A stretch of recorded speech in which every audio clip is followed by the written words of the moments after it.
Hey y'all, it's Hans with the Late Night Vision Show, and we are fresh off of SHOT Show 2025 back. We have all of our limbs, all of our fingers and toes, and we are excited about bringing you another show. Episode 352 is going to be a review, and I hope you like reviews because we have a bunch of them coming. If you didn't see all of the content that we put out the last couple weeks, you need to go check it out. If you're like, what is SHOT Show? What is all the new stuff you're talking about?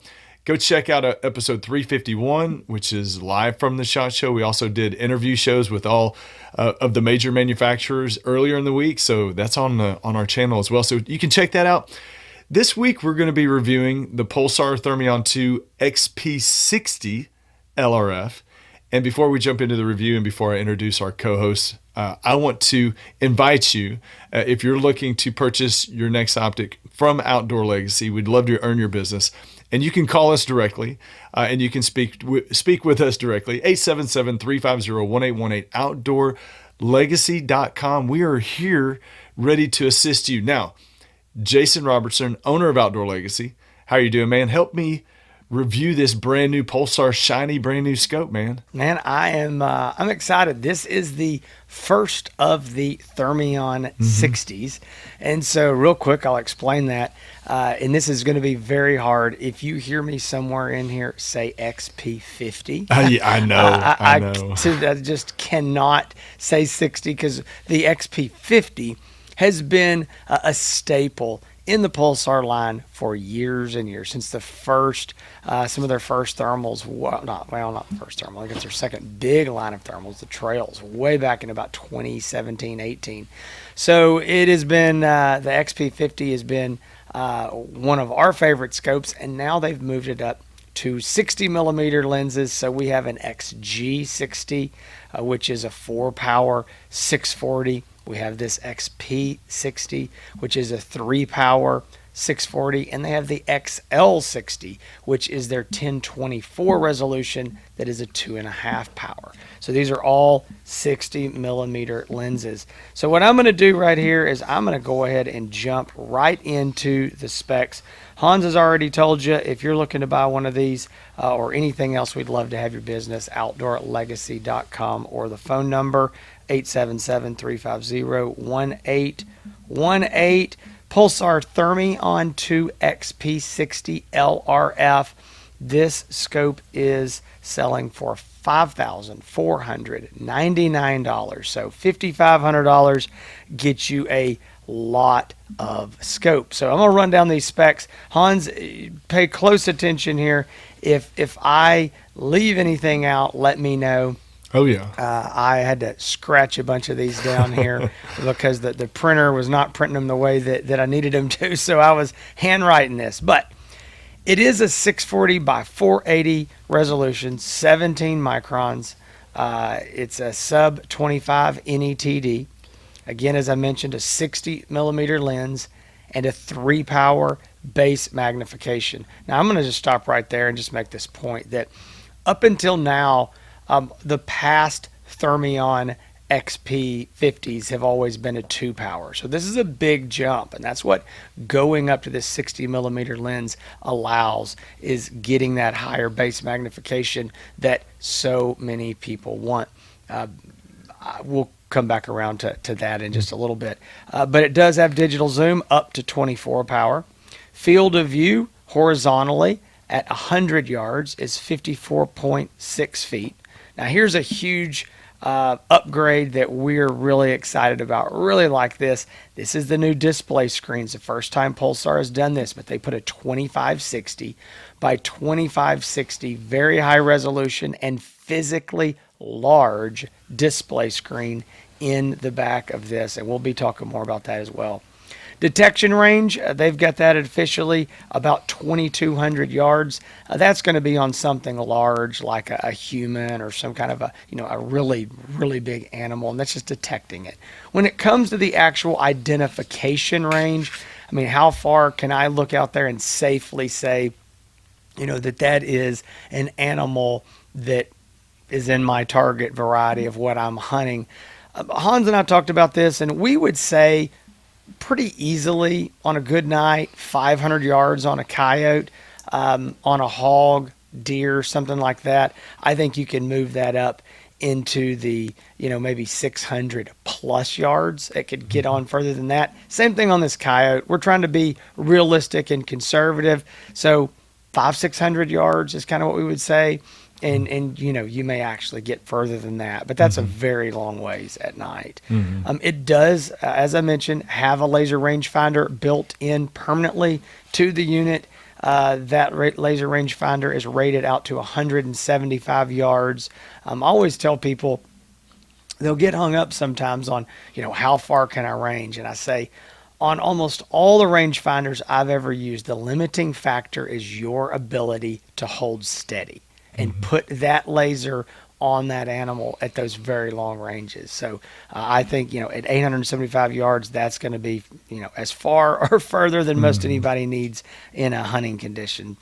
Also, one thing that Pulsar has really done a great job at, it's not something that Hans and I personally use, but we know that they were one of the first on the scene with it, and that is the ballistic calculators and those options that are in these scopes nowadays with the laser rangefinders. The way that Pulsar does it is pretty neat. They've got a separate app.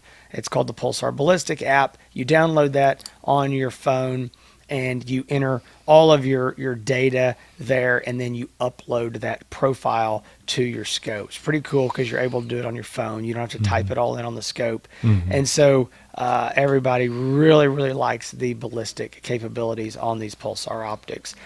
As I mentioned, it does have, well, it's got the ballistic app, but it also has a normal app that you can stream to using, Wi-Fi. This is standard now for most all scopes. Audio and video recording. It's got 10 different reticles, which is probably more than most any scope on the market, Hans. The reticles, it's one thing I really, really like about Pulsar, is they've got some of the best reticle options out there. 11 different colors on the reticles, so you get to choose your favorite color. They've upped the different rifle profiles. So before you could you have 5 different rifle zeroing profiles. Now it's up to 10. And they have 8 color palettes. It's rated for down to negative 13 degrees Fahrenheit. And the scope comes with an internal non-removable rechargeable battery in the 30 millimeter tube.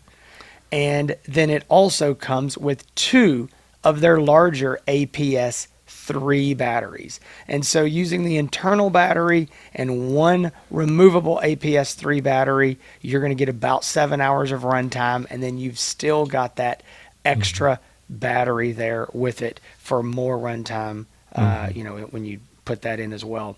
Weight, Hans weighed this thing fully rigged out with the mount on it, with the battery in it. I mean, this is all the way 3.2 pounds, and the mount, that's something that I need to mention. So on these Thermion 60s, so again, the XG60, XP60, XL60, right now, these 3 scopes, there may be other scopes come in the future, but these scopes are all coming from Pulsar USA with the American Defense Manufacturing Recon mount.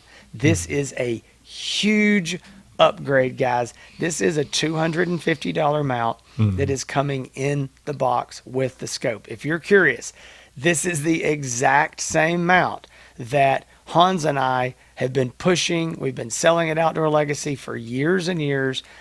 This is, in our opinion, the best mount on the market, and Pulsar USA is including it in the box for free. So that is a huge upgrade, a great value for the dollar. And I want to make a point here real quick on this price. It's $54.99.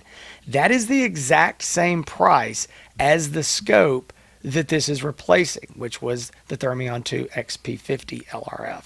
And so what we're seeing here is we have an increase in lens size, an increase in magnification, an increase in display screen size, I mean doubled basically, and a $250 mount, and the price stays the same. So what you're seeing is that value for the dollar is going up up and up. So Hans, Yeah. did I leave anything out there? No, you're exactly right. Talking about the features that it comes with. I want to show, I've got the screen turned on and I'm going to try to show this in the camera to show you an example of how large that 2560 by 2560 display screen is. I mean, it's showing up pretty good on the camera here. That basically is almost completely covering the eye box when you look into the scope. But I want to show you, kind of give you an idea what it looks like. 60 millimeter objective lens on it. It's got the laser rangefinder on top. The ambidextrous objective focus here on the side. So whether you're right-handed or left-handed, you can easily focus this when you got it on the tripod and trying to work the controls. This one has the tall APS-3 battery cap turret on top, as well as on the side, you've got your menu functions and your menu dial right here on the side, and you got your USB-C port right there. It does come with a rubber eye cup. I do not have it on it. Typically on a tube style scope, I run the scopes without a rubber eye cup. It's just personal preference. A lot of people do. It does have the eyepiece diopter focus right here, as well as the button layout on top. Very similar to what you would see with the normal, XP50 LRF, but with just a little bit larger objective lens. Jason mentioned now that they do come with an American Defense manufacturing mount, which is a great upgrade now for a lot of people that have been considering Pulsar in the past and, kind of figuring out, okay, what do I do for a mount? Now you don't have to worry about that. So, you talked about the increased size, which is a big difference. I think, when we'll get into it, a lot of people have really wanted a good Pulsar or more Pulsar options in a little bit higher base magnification. So I think the biggest improvement that people are really excited about is they love the XP50, but they wish it had a little bit more magnification, especially for you coyote and predator hunters. Them taking this from 2 power to 3 power. And really, a lot of people will say, and a lot of people that are new to night hunting and to thermal optics, they say, is there really a difference between 2 and 3 power? I mean, is that really a significant amount of difference that it's going to make that big a deal? It really is. And if you think about it, if you're looking at a coyote or a hog and you looking at at 200 yards, if you're looking through a 2 power scope and a 3 power scope side by side, that coyote's going to look significantly larger. That hog is going to look significantly larger.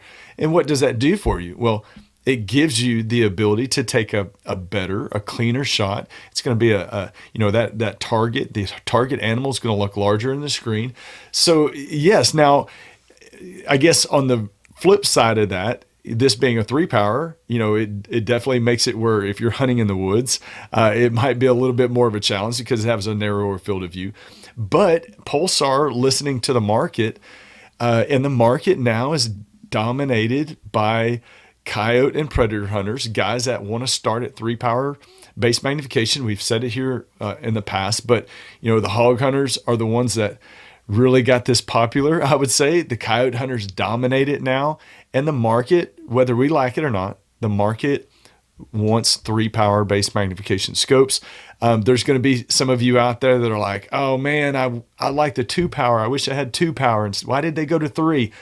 Well, I hear you. Jason and I hear you. But as I've gotten older, I like a little bit more magnification. I tell people all the time, 90% of my shots are under 75 yards. And I now prefer 3 power base magnification. Now my eyes aren't any younger. And it just helps me. And I hear from guys all day long that say, I'm 46 years old. My eyes aren't that great. I like a little bit more magnification. So there's going to be some people out there that kind of felt like Pulsar left them behind because of the increased magnification. But I think there's going to be so many more people that are going to be excited about this change in magnification. And Jason, I've totally dominated this section of the review because I'm just supposed to do the walk around. And I've jumped into ahead of a lot of stuff, but I really wanted to talk to the people specifically that felt like that they don't like the change in the magnification, because there's going to be a few, but again, there's going to be way more that people that welcome this rather than don't like it. I'm going to leave it just like this. Guys, I am a very close range hunter on average. When I hunt by myself, hunting hogs, I prefer, if you just gave me one choice, it would be a 2 power scope. I had to get used to 2 power. I remember when we went up from like 1.5, 1.6 power to 2, I was like, I don't know about this. So I feel you. I still personally prefer 2 power for most of my hunting, but here is the thing. Hans and I know this for a fact. Selling these things for as many years as we have now, Hans is right. We've seen the shift towards the higher base magnifications, and here's just an absolute fact. Whether I like it or whether you like it, we will sell 10 3 powers for every 1 2 power. Absolutely. And that's just a fact. When you're selling tenfold of something, you don't have a choice. I mean, the manufacturers have to go to these 3 power scopes because that is where the market goes. Now, maybe you and your buddies prefer something different like me, but that's okay. And there's still a few options out there for you, but definitely the market has gone this way. Hans, let's roll into, we're kind of talking about this as this is a con for some people. It's a pro for other people. Yeah.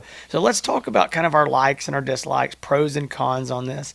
And I don't have a lot of negative things to say about this scope. I mean, if we had to nitpick it, I think we could say the proprietary batteries. Yes, we would love to see this in an 18650 or some sort of a non-proprietary battery. I don't think that's going to happen with Pulsar. They've never had an optic that didn't have a proprietary battery, whatever it was. And I know people always think it's just about the money, but we've actually sat down and talked to them about this, and it is really about control. They're doing a lot of things with these batteries. They know the ins and outs and how it's going to function. They are basically, it's kind of an Apple thing. I'm going to compare it to Apple. How Apple wants to make sure you're using their stuff with their phones and tablets and their computers and things, because they know how their OEM items are going to work.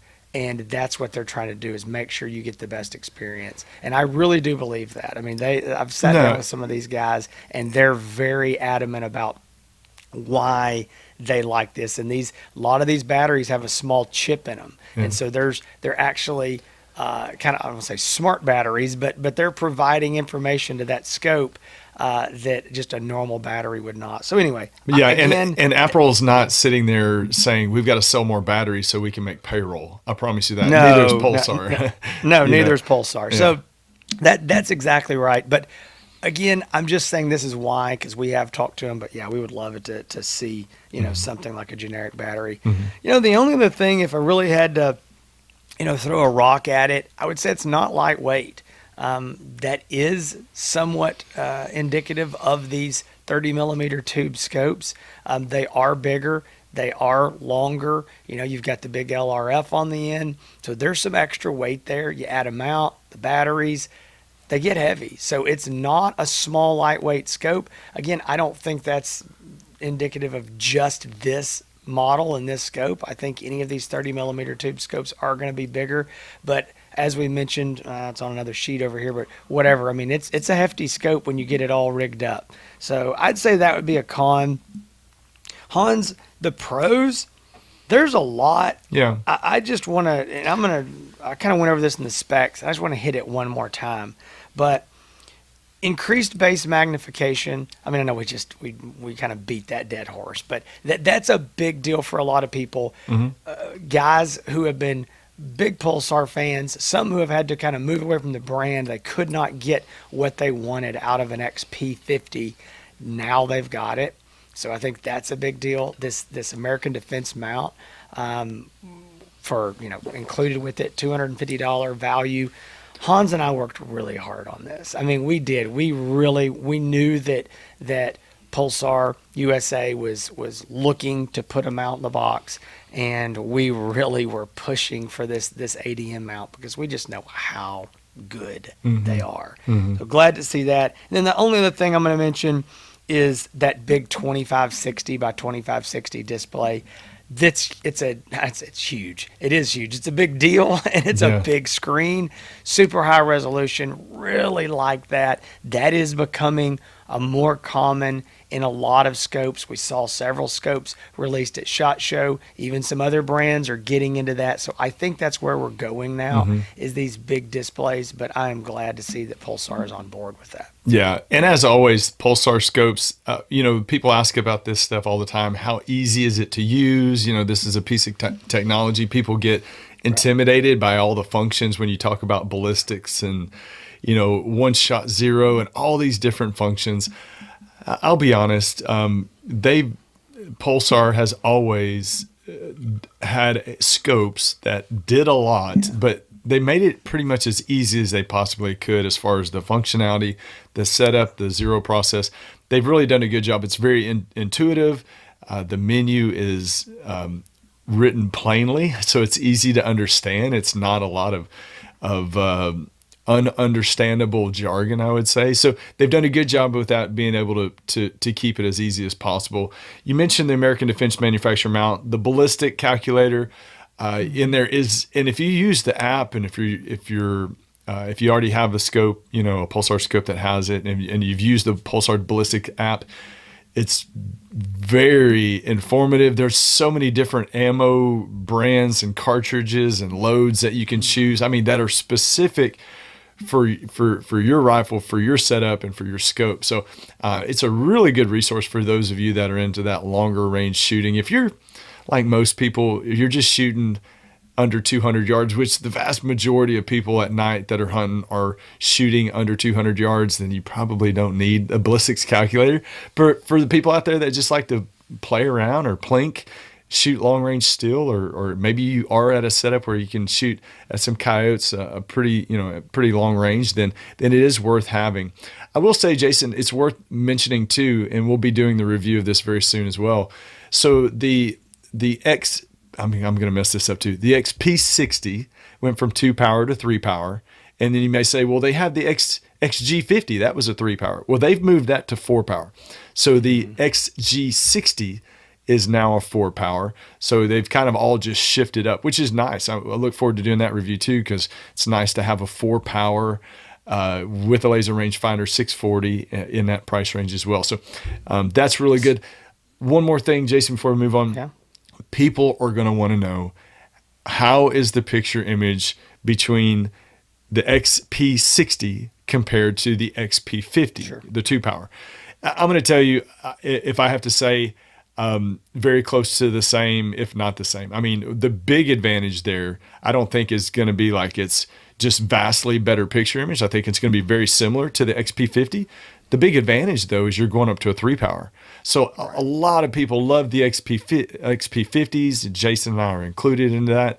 And now, for a lot of you out there that wanted the XP50, but it just wasn't the right base magnification for what you're trying to do, now you have that ability. Now it's going to fit right into what you can do. And really your workable application of being able to take this out and coyote hunt at longer ranges, or hog hunt, or if you just in general like a little bit more base magnification. But as far as the picture image, go ahead. Yeah, but you're also getting that big display. And the big display. Oh, that is a big upgrade. Once you've used that, honestly, once you've used that big display, it's hard to go back to anything else. I'll tell you that. But again, picture image, it's going to be very comparable to the XP50. The big difference, like I said, is just really the magnification and, like you said, Jason, the big display screen. I want to give one quick last thing here. This is a little bit of a prop and a pro here on this. Pulsar, in my opinion, probably allows more control, user control of the image than anybody else. You get 3 different scene selections, which is like normal, high, and ultra. So again, you just kind of play with them, see which one you like on different nights, and the more humid, the wetter it is, you may go under the high and the ultra. You have what they call a smoothing filter. Some people like it, some people don't. Kind of cleans up those edges, makes it a softer image. I prefer it normally off, but again, you get this choice. Yeah. You also get your brightness and your contrast, and so you can adjust those. And so between choosing your favorite color palette, choosing your, one of your 3 basically scene selections, filters, whatever you want to call it, plus the smoothing filter, like it or don't like. I mean, there's a lot of options there. And I know people, they'll buy the scope from and say, all right, I'm setting this thing up. Tell me, which one of these do I need to choose? And I tell everybody, and this is true of any brand of scope, you need to go play with it and see what you like. Because it is a chocolate, vanilla, strawberry ice cream kind of thing. And what I like and what you like is different. I'll take a scope from Hans and I'm immediately going in there and making changes like, oh, I don't like that. And that's just my opinion. And so play with it. But what I like about it is that this is not difficult. This is not like having to, set up a new computer. But you do have some options to play with out there and figure out what you like, and you can really manipulate that image a lot. So anyway, absolutely. I do like that. Yeah, I think that's a pro. And I think it's worth saying real quick because we can do this because there's a lot of confusion on this. The normal, high, and ultra. And I know you briefly mentioned it, but normal mode is what you're going to run it in most of the time. That's when you can look up and see stars in the sky, clear night, low humidity, really ideal, perfect conditions. If you are out and it's a nice night and you have it in ultra mode, it's not going to look great. It's going to be, the image is going to be really hard, very, very over contrasted. So you got to make sure you're running it in the right mode for the right conditions outside. Again, normal is good conditions. High is maybe overcast, a little bit of humidity, and ultra is just really crappy thermal conditions. And then I'm going to throw everything that Hans said on his head and spin it around. I talked to a guy the other day, and he said, man, you told me to run that thing in normal. And he goes, I hate it. He goes, ultra all the time. And I'm like, oh my God. So again, but it's opinion. It really is. Play with it. And if you like that, go for it. I agree with Hans. And that's actually the way Pulsar, the engineers kind of explained it to us of how they envisioned it. But at the end of the day, it's your scope, run it the way that you like it. But we got our hand slapped one time from Pulsar. They're like, you're running it in the wrong mode. We were running it in high when we should have been running it in normal. The thought is, if you get something and a little bit is good, then a lot is better. Well, you see if you ask me, and there's a menu and it says normal or ultra, 100% of the time I'm putting it in ultra. It doesn't matter what it is. Yeah, exactly. I want ultra. I don't care what it is. I just want ultra. Yeah. But it's nitrous boost, right? That is not necessarily a good thing in this case. So, yeah. Yeah. All right, so let's talk about who this scope's good for. I think we've already done that, but I want to expand just a little bit on it briefly. So I do think, Hans said it right there. He's doing a lot of shooting under 100 yards, and he still likes a 3-power optic. Again, I think that kind of depends on your eyes and again, how close you are. If you're getting in the brush, if you're getting in the woods, if you're hunting like that, if you're doing a lot of, 10, 20, 30, 40, 50-yard hunting, I don't think you need a 3-power. I do think you would greatly benefit from something with lower magnification and a wider field of view. But if you are doing a lot of that 60, 75, 80-yard shooting and further, I think that's where that 3-power really comes in for you. If you're doing, I'd say this is easy. Yeah. If you're doing most of your shooting over 100 yards, absolutely, I would go with a 3-power. I could even bring that down, below that. But once you get to 100, there's very few people that are going to shoot 100+ yards and prefer a 2-power. There's some guys out there, but it's very few. So I think that, there was a time when these 3-powers were first coming on the scene, many years ago. We would say like, oh, only a coyote hunter would want this. But now we've got a lot of hog hunters who have moved up to 3-power. And I would also say this too, Hans and I have seen this evolution. Hog hunters are not hunting as close, spotting and stalking like they used to, 5, 6, 7 years ago. So a lot of guys are hunting hogs in big fields and not getting super close, or hunting them on feeders at 100 yards. So again, it's kind of strange to say it, but I do think that 3-power now has kind of become the all around. And if you're going to do a little bit of everything, a 3-power is probably that middle of the road. It's not too much and it's not too little for a lot of people. So I would say almost any coyote hunter, though, there's going to be a few exceptions, but most any coyote hunter would definitely want to go with at least a 3-power. And Hans, I mean, you have anything to say different about that? No, talking about the hog hunters too. Also, back it seemed you said they're not getting as close. I also think the benefit for having that low base magnification, wide field of view is because we used to be shooting at groups of hogs that were like 30 and 40 hogs at a time. You just don't see the large groups, and I'm judging this based off what I see on social media and videos and shooting videos, but Right. you don't see the large groups. So you're not having to like try to have a wide field of view to take a bunch of follow-up shots. You're just not seeing that as much. But 3-power, like I said, whether you like it or not, is definitely where it's heading and where it's at. And even, I would say if your average shooting distance is over 200 yards, you probably need to be looking at the XG60, which we're going to be reviewing here fairly soon as well. Yeah, and so I know that a lot of guys are going to ask this question. Hans kind of already brought it up of comparing it. So, hey, should I upgrade to this? Well, I think that answer is you need to want a 3-power. You need to need a little more magnification if you're coming from an XP50. Okay, if it's like this is the new XP60, so logically, it's the new Ford truck in my line, and I'm interested. Well, I'm not saying you shouldn't, but you need to base that on magnification. I would not run out and go sell my 2-power just because the scope came out unless you're really looking to get a little more magnification. But I think, like Hans said, this is a fantastic upgrade with the display screen, with the higher base magnification, the larger lens, the American Defense mount in the box. All of this and maintaining the same price and staying right there in line with all the competition right now on the pricing. There's a lot of value for the dollar in this scope. And so I can't tell you enough, and I want to be serious about this. This is not a case of Pulsar puts it out and so we've got to sell it. This is a case of not just us, but many, many, many hunters, many dealers that are, dealing with end users every day, talking to Pulsar and them saying, what can we do to improve? What can we do to compete? And it is higher base magnification, because that is what is selling. That's what the market wants. And again, I'm going to say this, and I'm not trying to beat this dead horse, but we get these calls. We've had these emails. Guys say, you're nuts. 2-power is way better. That's what everybody wants. Well, maybe what you want, maybe what I want, it may be what some people want, but I can tell you, Hans and I can attest, after talking to thousands of customers every single year, 3-power and sometimes even higher, 3.5 and even 4. There is a huge shift to that over the last 5 years.